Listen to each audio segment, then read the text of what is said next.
Salut YouTube, ici Pauline Agneau, bienvenue dans cette nouvelle vidéo. Aujourd'hui, on va parler marketing, d'influence, un sujet qui vous tient souvent à cœur. Pour ceux qui ne me connaissent pas, je m'appelle Pauline Agneau, j'ai une expérience entrepreneuriale depuis 10 ans, ça ne me rajeunit pas cette histoire. D'abord la marque de joaillerie Gemio, ou alors je peux vous dire que l'influence, j'en ai bouffé dans tous les sens. Et puis Le Gratin, un podcast où j'interviewe des personnalités exceptionnelles pour parler de leur parcours. J'ai décidé de décrypter avec vous les 3 erreurs les plus fréquentes que je vois partout autour de moi. Alors accrochez vos ceintures, on y va.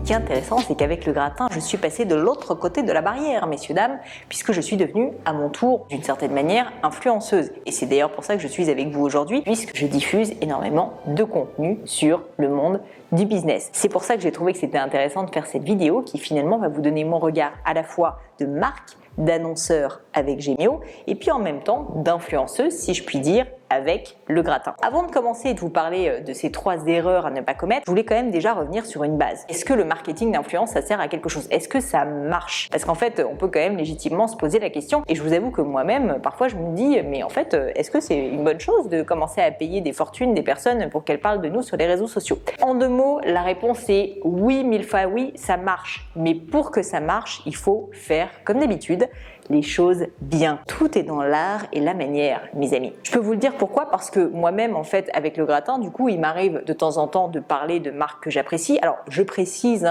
je ne me fais jamais payer pour le faire. Mes contenus sont toujours spontanés. Mais bon, voilà, ça m'arrive. Je parle aussi de ma marque de joaillerie Gemio. Et du coup, je vois bien l'impact de ce que je peux faire quand j'ai des marques qui me contactent et qui me disent « Ah, c'est trop cool, tu as publié tel contenu et on a eu des ventes derrière. » Ce qui me fait dire que c'est utile. Par ailleurs, avec Gemio, je le vois bien parce que ça fait quand même maintenant 10 ans que je fais de l'influence, ça marche, mais évidemment quand on fait les choses bien.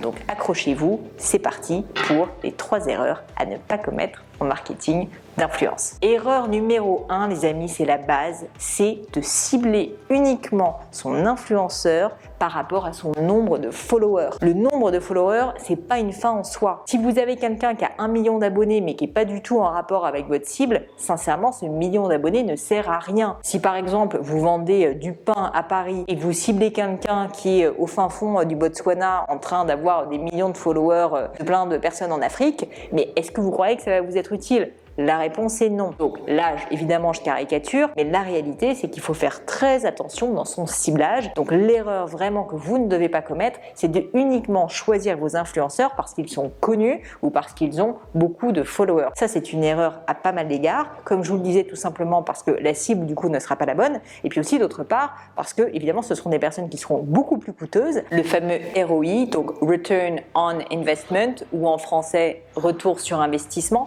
qui est tout simplement en fait la différence entre ce que vous avez investi, donc combien vous avez dépensé pour une campagne d'influence auprès d'une influenceuse par exemple, et le retour que vous avez avec cette campagne, donc c'est-à-dire combien de chiffre d'affaires ça a généré. Or, force est de constater que souvent quand on a plus de followers, eh bien on va avoir aussi une cible qui est moins qualifiée et donc souvent le retour sur investissement il est plus faible. Du coup, vraiment si je peux me permettre de vous donner un conseil, c'est commencer plutôt par ce qu'on appelle de la micro-influence, c'est-à-dire des influenceurs de plus petite taille mais qui vont être très ciblés sur votre cœur de cible. Vous verrez, ça sera bien plus efficace que d'essayer de cibler uniquement des Caroline Receveur qui font très bien leur travail et qui sont très inspirantes, mais qui vont nécessairement avoir une audience qui est beaucoup plus large et donc beaucoup moins qualifiée que quelqu'un qui est exactement sur votre niche, vous qui vendez du pain à Paris dans le 6e arrondissement. L'erreur numéro 2, c'est d'avoir des objectifs flous. Vous contactez quelqu'un et finalement, vous le faites parce que c'est cool, parce que il faut faire de l'influence et du coup, en fait, ça ne mène à rien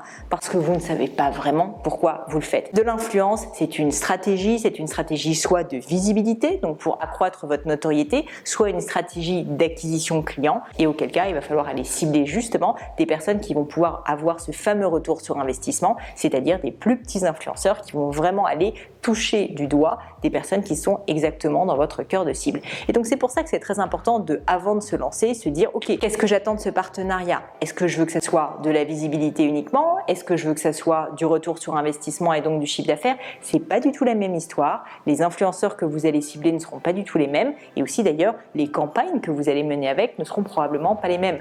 Est-ce que ça sera une IGTV sur du contenu? Est-ce qu'au contraire ça sera plutôt un post? Est-ce que ça sera uniquement des stories? Bref, c'est pas la même histoire. N'oubliez pas ça. Très souvent, on se lance en marketing d'influence en se disant « Bam, trop bien, Caroline Receveur va parler de moi ». Ça n'a aucun intérêt s'il n'y a pas un objectif concret et stratégique en face. La troisième erreur que je vois aussi, mais partout, tout le temps, et je dois dire qu'il n'est pas facile cette erreur à contourner parce qu'on est tenté quand même de tomber dedans. Cette erreur, c'est quoi? C'est tout simplement de ne pas nouer de vraies relations avec des influenceurs. C'est-à-dire en fait de faire des one-shots, de se dire ok, trop bien, il y a telle influenceuse, elle a 200 000 followers, elle est trop cool, je fais un partenariat avec elle, je la paye, elle va montrer mes produits, c'est trop bien.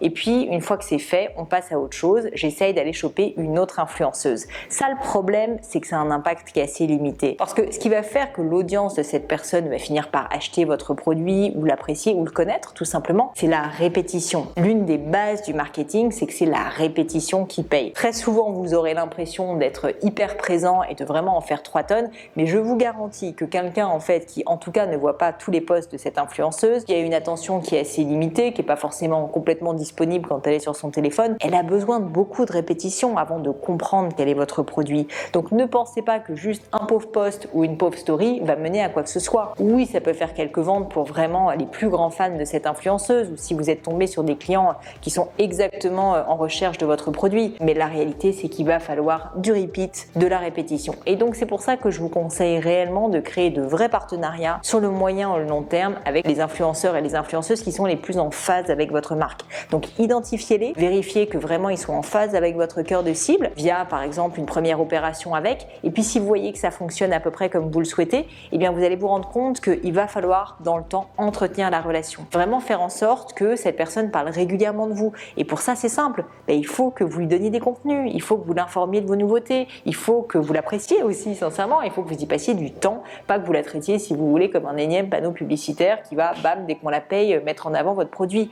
Non, ça marche pas du tout aussi bien que ça. C'est bête à dire, mais ces 3 erreurs sont quasiment unanimement partagées. Je vois très peu de marques qui ne commettent pas au moins une de ces erreurs avec récurrence. Vraiment, si j'ai un conseil à vous donner les amis, c'est oui, faites du marketing d'influence, ça marche, mais faites-le bien. Vous l'aurez compris, il faut être sincère, il ne faut pas essayer de bouffer à tous les râteliers. Ce que ça veut dire, c'est que en tant que marque, arrêtez d'envoyer des messages qui n'ont aucun sens à certaines influenceuses. Typiquement, une My Better Self, lui envoyer des pilules minceurs, franchement, merci, mais je pense qu'elle va vous rire au nez. Et puis à l'inverse, je vous le dis aussi, en tant qu'influenceur, n'hésitez pas à savoir refuser des choses qui vous paraissent pas être en phase avec vos valeurs ou avec vos envies. C'est pas parce que vous allez être payé, au contraire, qu'il faut l'accepter. Vous avez un devoir de représenter une audience, d'être responsable, d'informer, et donc faites des choses auxquelles vous croyez. C'est hyper important. Suivez, je vous en prie, ces conseils et vous m'en direz des nouvelles. J'espère d'ailleurs que vous pouvez m'en dire dès à présent dans les commentaires de cet épisode. Et puis n'hésitez pas aussi, pourquoi pas, à partager tous ces contenus fabuleux autour de vous à tout amateur de marketing. J'en serais hyper reconnaissante. Allez, je vous dis à la prochaine fois.